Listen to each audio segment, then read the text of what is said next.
and happy Tuesday. My name is Wendy Lee, and you can find me at CreativeLeeYours.com. I'm an independent Stampin' Up! Demonstrator in the US and excited to get together with you today for paper crafting fun.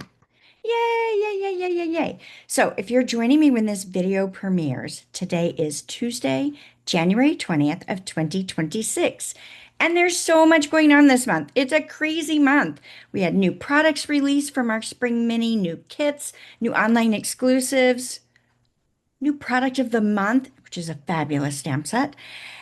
Uh, we have a demonstrator pre-order starting tomorrow for additional new product that's coming out in March. Yeah, so exciting, right?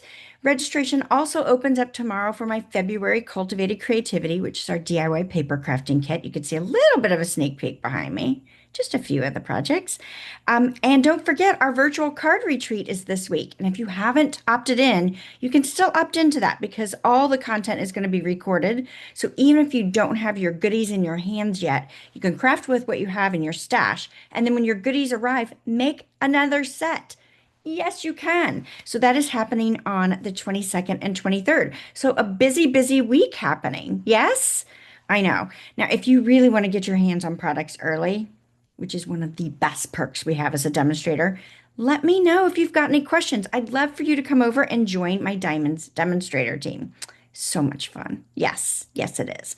Now, if you want to keep up to date with everything I've got going on, do join my email list. I do gift a free tutorial bundle, not just one, a bundle of tutorials every single month to my email list. And these are great projects. You can just grab whatever you have on your crafty shelf and start creating because we've done all the work for you by writing up the instructions, designing the projects, your cut dimensions. You've got it all that you need. Yes? All right. Let's go ahead and switch the camera over and get to today's crafty fun. Okay, so for today's project, we are bringing in the Easter basket, stamp and die bundle. And now I'm pulling in quite a few products from this Easter Joy Suite. I love this one. It's so stinking cute. And it's one of my fast faves. So today we're making this project here. Now this is a card I made for a recent swap. That is one of my favorite things about being a demonstrator is that we get to do these organized swaps and get great ideas from demonstrators from all over, which is lots and lots of fun. So I love my cute little guy, and we've done a little paper weaving there just to kind of give that same basket type feel on this one. So let's go ahead and get started. So I'm going to go ahead and pull in my Balmy Blue layer. Now the complete supply list and cut dimensions are on my website, CreativeLeeYours.com. So you can go out there and check that out. So first thing I'm going to do is I'm using my embossing buddy. Let's see, my layer is 5 inches by 3 3/4. This is Balmy Blue. So I just use the embossing buddy to go ahead and get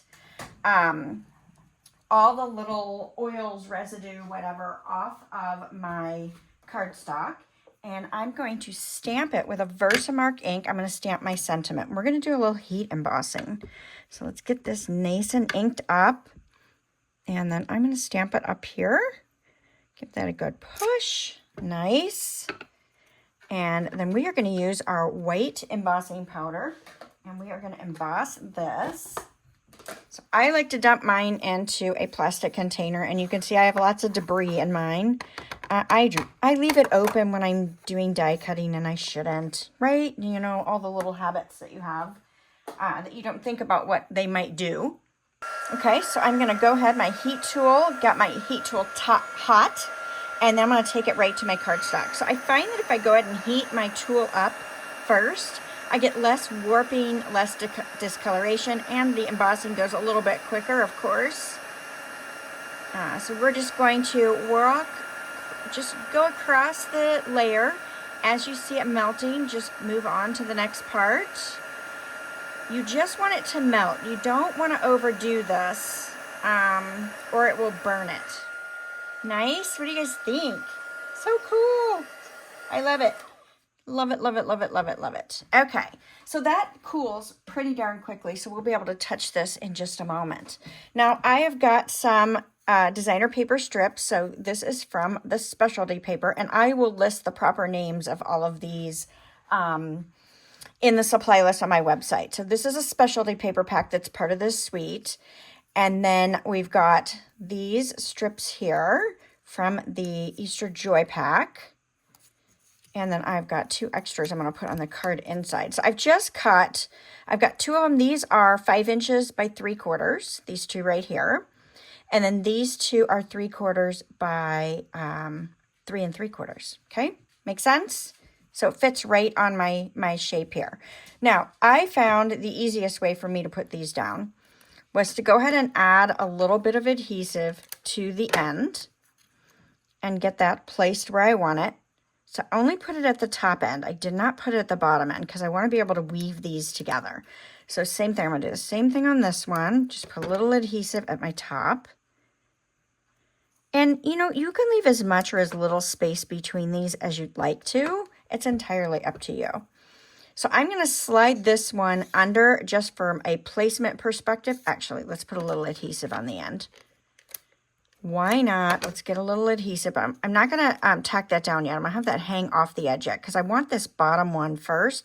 But I found it was not as easy to do if I had put this other one on first. So I'm going to go ahead and slide that right under there. Did you see how I've got one's over, under, one's under, over? Make sense?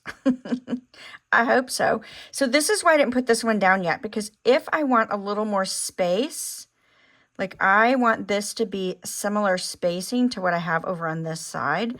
So once I'm happy with that, I can go ahead and tack this down. Let's get this nice and straight. Okay, and then I can slide this one in where I want it. And it's already kind of woven underneath, and tack it down.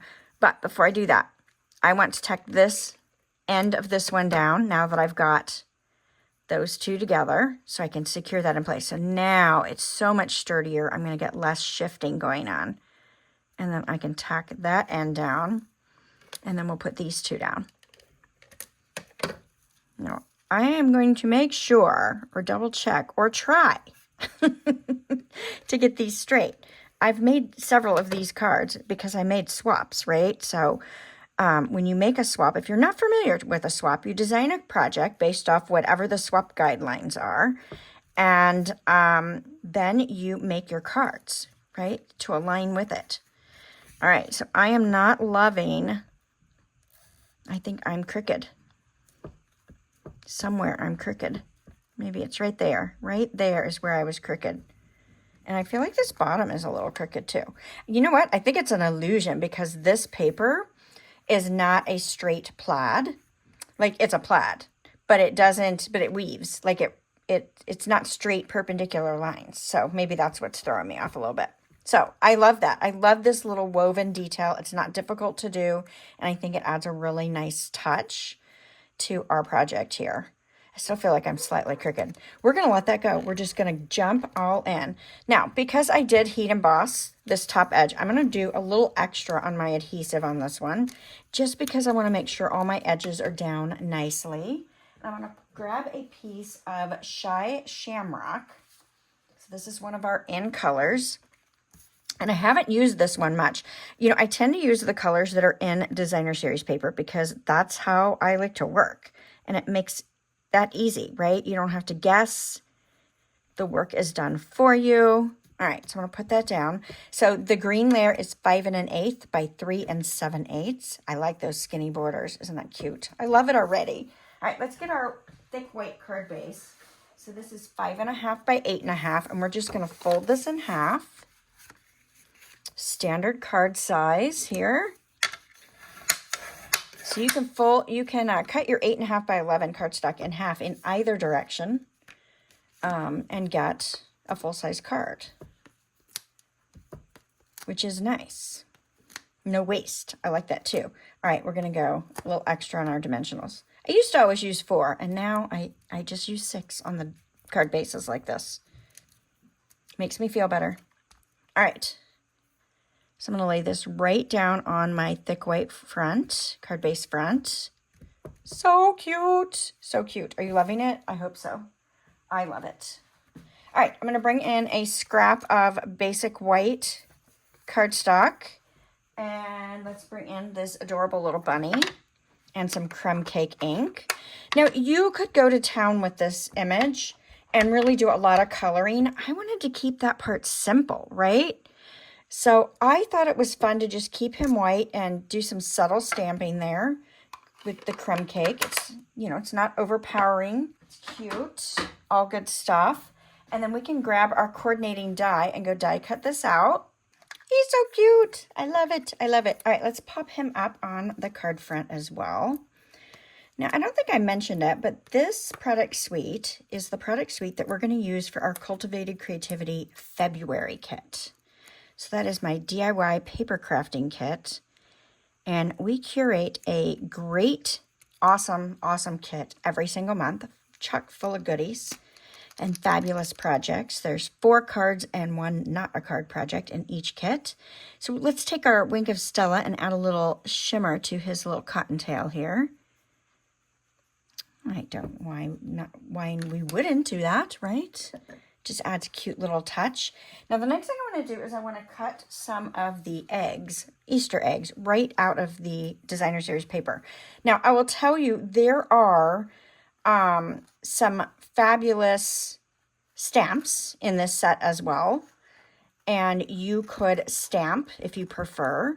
I'm just gonna grab, I want 5 little Easter eggs in different colors. So let's just kind of,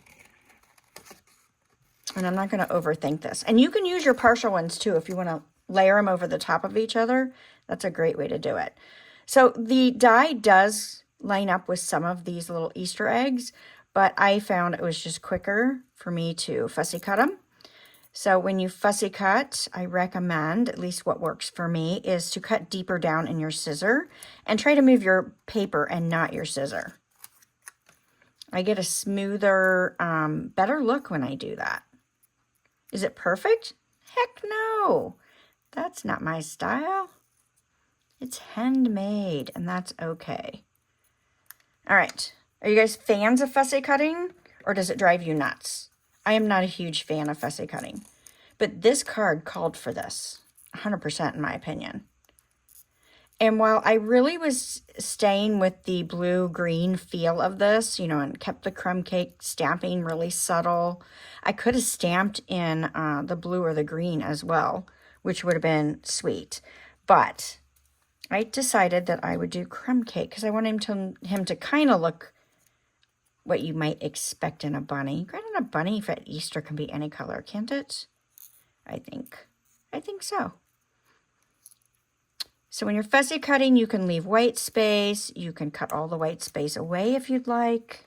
It's entirely up to you. All right, we're on our last one. So I think I'm going to reserve, let's see, what colors do we want on the front? They can all be different. They don't have to be the same. I think since these 2 jelly beans are the same, I want one on the front and one on the back. So this is going to go on the inside. I think this one, I'm going to pop in his tail here. And then let's put the orange one on the inside too. And then we can tuck in this little crumb cake one back here and maybe pop up this little blue one. What do you guys think? I think I like that. Let's do it. Let's go all in. All right, so liquid glue time. So I'm just going to put a dab of liquid glue on the back and tuck that under there. There's no right or wrong way to do this, right? You just put them in wherever you think it looks cute. Don't overthink it. And this one, I'm going to kind of raise up a little bit. And then that last one, let's grab a dimensional. And we will pop this right on there. Pop that up on the front. Because we can, and it's stinking cute. I'm going to kind of come in a little bit on that one. Oh, that's cute. I love it. I love it. All right, let's grab our embellishments and our ribbon. All right, so I'm going to use some of these. These are called Easter Assortment. They are also part of the suite. And you can see there's 3 different ones. I'm going to use these little blue ones like I've used on the original card. Cute. And these are a little squishy, right? Like they have a little give to them, I think. they're not foam, but they do have a little little give to them. So I like them. They're fun. Cute. All right, we got to finish him off with a little bow. So I've got the balmy blue gingham check. This is so stinking cute. And I'm going to make my 2 loops. I like to leave it on the spool. If I were to tie this, clip it, and then untie it, it's probably 5-6 inches of ribbon. But if I were to cut the ribbon off, I would have to cut like 8 inches to be able to tie the bow because it's just hard to grab onto. So I'm just holding the knot and pulling the legs and tightening this little bow. And I'm just going to keep working it until I get it the size I want it to be. I want the babyest bow I can make. That's about as small as I can go. And I'm just going to clip away my ends. It's adorable. Just the bow itself is stinking cute, I think. I think so. Are you guys liking this one? I hope you are. I hope you try this out. Oh, where's my glue dots? There they are. Let's get rid of that excess paper we don't need. And I'll pick up one of those. All right, and let's add this right to his front. So cute. So cute, so cute. All right, now I want to bring this design to the inside. So I really wanted to have that same woven look, but I didn't want as many pieces of paper. So I've simplified it a little bit, and I just grabbed a couple of the strips, okay? And I'm just going to lay them down onto this white card base, this white layer. So this white is 5 inches by 3 3/4, and I'm kind of mimicking what we did on the front. But since I only have 2, I'm not really weaving them together, right? There's nothing to weave it through. So just kind of mimicking the look. Putting my strips down. So it's kind of got a little bit of a woven feel to it like that right there, right? All right, let's get this layer down on to our Shy Shamrock. So same as what we did on the front. So 5 1/8 by 3 7/8. Okay, and then now I can put this layer in the card inside. So this one stepped up a little bit. Like you could simplify this and not put all these extra layers, but it's a simple way to really kind of step this up and make it look a little nicer. What do you guys think? I think it's beautiful. Yes. All right, let's add our little Easter eggs on the inside. Give it a little splash of color, and then we are good to go. Cute. Cute, cute, cute. I love it. Cute. I love it, I love it, I love it. You guys love it? Now this one, you can see I don't have them spread out as much because here I used a partial egg from an edge, right? So you can use these partial cutoff ones strategically when you're doing this, when you overlap. Just change how your eggs overlap is. Cute. I love it. I hope you guys love it as well, and we'll try this. Okay, so if you guys are enjoying the content that I'm sharing with you, please give my channel a thumbs up. And while you're there, go ahead and follow. Yes, that way you'll know when I'm live the next time. And I'd love for you to invite your crafty friends to come over and join us as well. We'd love to have them join us. Yes? All right. Thank you guys so much. Have a great week, and I will talk to you again next Tuesday. Bye for now.